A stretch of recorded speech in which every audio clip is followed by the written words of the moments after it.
Dear students, हमारा typing test जारी है जी। बेटा आप अपना तारफ़ करवा दें। माय नेम इज महक। महक, पहला होमवर्क का टेस्ट है। पहला टेस्ट है। महक बेटा आपसे एक सवाल हमने पूछना है। आप मुझे ये बताएं कि ये जो कंप्यूटर में नीचे की जानब नीले कलर की पट्टी नज़र आ रही है, इसे क्या कहा जाता है? इससे टास्क बार कहा जाता है। टास्क बार, शाबाश, वेरी गुड। ठीक है बेटा, टाइप करना शुरू करें। Very good.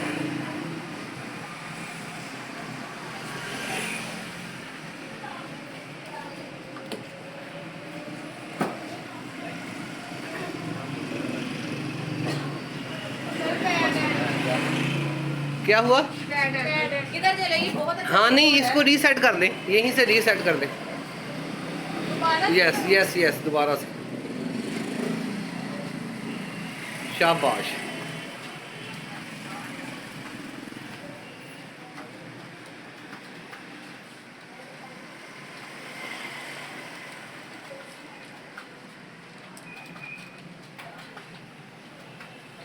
सर ये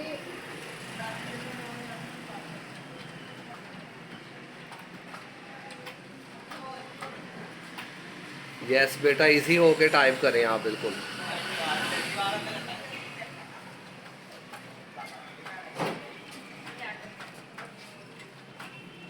सर मैं आ गई वीडियो में।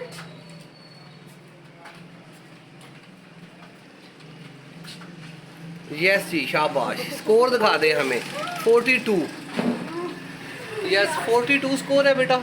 यस जी, शाबाश बेटा। इस हिसाब से आपके 50 से कम नंबर हैं, तो आपको भी 20 नंबर दिए जा रहे हैं 25 में से। ठीक है जी, थैंक यू।